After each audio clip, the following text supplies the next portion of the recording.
I just got done watching All of Us Strangers, and I'm going to be completely honest with you. I'm a wreck. I'm a mess. You might see that my eyes are a little bit more red than usual, and that's because that I bawled my eyes out the second I started diving a little bit deeper into this movie, because all I knew going into this film was Paul Mescal was in this, and I was excited to see what he was going to do in here after seeing After Sun. And I went into this, and I knew a lot of people were devastated and crying through it. And I watched the movie, and I had some tears in my eyes, but I didn't bawl my eyes out yet. I kind of just felt like an emotional rock, like nothing had hit me yet. And then I got in my car, and I started driving here, back to my home, back to the studio. And as I'm sitting in the car, I start getting more tears and more tears in my eyes. And it really hits me on what this film is all about.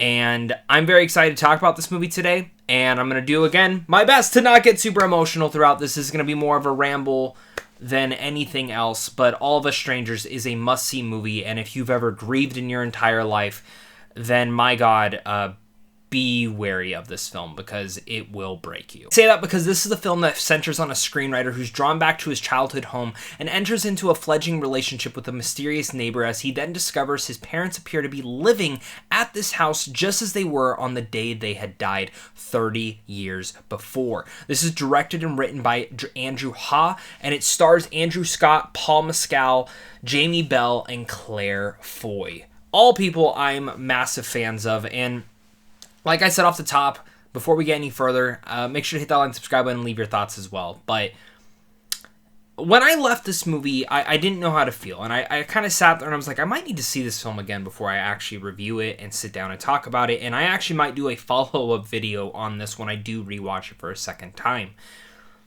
But the second I got in my car, I started talking to my fiance about it and over the phone, telling her about the film. And we got off the phone, and I got here, and I talked to her a little bit more about it, and I mean, you can probably see the tear that kind of came down my face.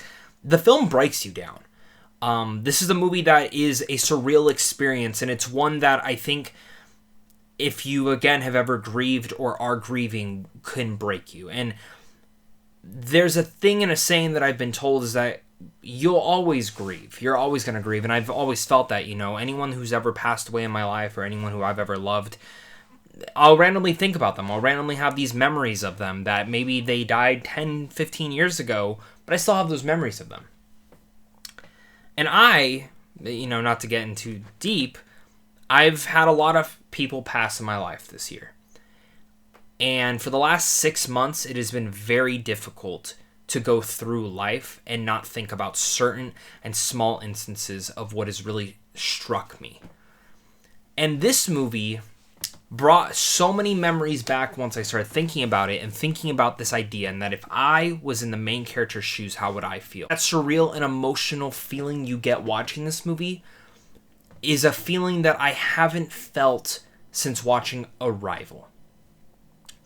Where Arrival, not as surreal, not as trippy, but has an absolutely emotional, devastating moment at the very end of that film. I'm not going to say what it is here because we're talking about All of Us Strangers, and I don't want to spoil a different film in case you've never seen that movie, but it's been a while since I've seen a movie like that went, oh, you want to fuck me up that bad. All of Us Strangers is the movie that has now done that. That the more I think about it, the more I just want to sit there and cry.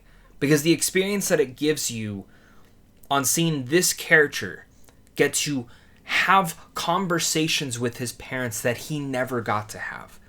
This repressed energy, this repressed depression, this repressed emotions that he wish he would have said towards his parents, or wish he could have had these conversations, but they have not been there for his life for the last 30 years because they sadly passed away.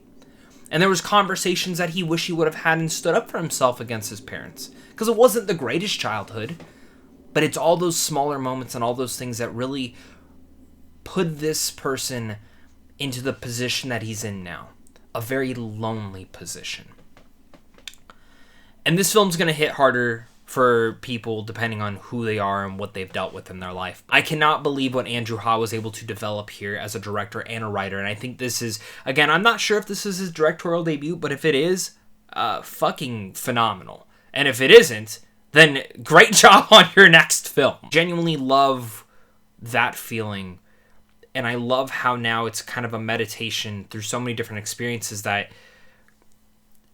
honestly, it makes me think of those same things that I wish I could have had those experiences. And it kind of feels like a meditation of, I wish I could have these conversations with loved ones that have passed away and regrets that we may have. And I think those are things that I really love in this. Even if it's people who passed away when we are so young, you always wish for certain things like that. Definitely talked a lot of emotional stuff when talking about this movie, and that's really just because of how emotionally riveting this movie is and how powerful it is. But I really haven't talked about the performances yet, which flat out Andrew Scott, who plays Adam in here, the main character who goes through all of this, he is absolutely phenomenal in this. There's a conversation to be had that maybe he possibly gives the best performance of the year. And I think for Best Actor going into the Oscars and its chances on that, there's a big toss-up of who is going to get that nomination. I really don't think there's a front-runner at this point, but I think it's really hard to deny that Andrew Scott should not be nominated up there. I mean, flat out, I just watched American Fiction. I thought Jeffrey Wright absolutely should be great. Coleman Domingo was amazing in Rustin. Leonardo DiCaprio was great in Killers of the Flower Moon. Cillian Murphy, I mean, shit, was probably my favorite performance of the year in Oppenheimer. And now I saw Andrew Scott, and I'm like, shit. I don't know, it's a toss-up. They're all fucking great. It's just a handful of films that I just mentioned. There's 1,000 others that I could talk about with the great performances, such as Past Lives, Saltburn, and so many more. Andrew Scott's great. He broke me down. Thank you, Scott, so much. And Paul Mescal, who I thought was great in After Sun, is even better here.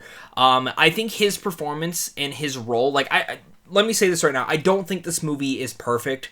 We'll talk about my issues in just a couple seconds, but I think Paul Mescal's character is phenomenal, and I love the relationship that really embodies between Andrew Scott and him. I think their chemistry was just everywhere. It was so great. But it's, for me, what really hits home is Jamie Bell and Claire Foy, who play dad and mom, to, of course, Andrew Scott's character.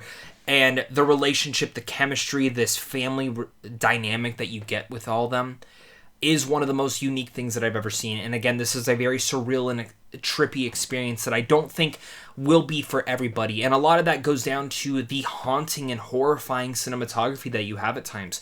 At times, this movie is absolutely beautiful and light and vibrant. And then at other times, it feels like a damn horror movie being stripped across like you're on some acid-like drug.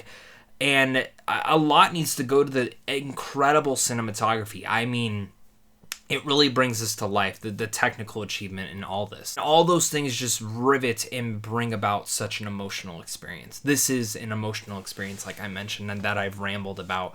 And I think if you're watching this, you might be having that same thing. Or maybe you didn't like this movie. You thought it was a little too slow and a little bit too distant for you to actually feel for those emotions. And I'll be honest, when I first saw this movie, walking out of it, yeah, that's how I felt. I felt that the character was a bit too distant from me, that the surreal, trippy, dreamlike feeling was a bit too much for me. It just kind of kept me at edge. But then once I finally really settled in and put myself into Adam's shoes and the performance that I felt there and the experience that I wish I could have, yeah, the film then broke me down. And because some movies are an emotional experience and an experience that so many of us have. And films like this, sometimes you can forgive those small little issues because of how emotionally riveted you were through it all. It really just comes down to my only issue with the movie. And while I'm actually really impressed with the runtime actually does fly by. The pacing is excellent. Paul Mescal's character, this mysterious stranger, I love the idea of it.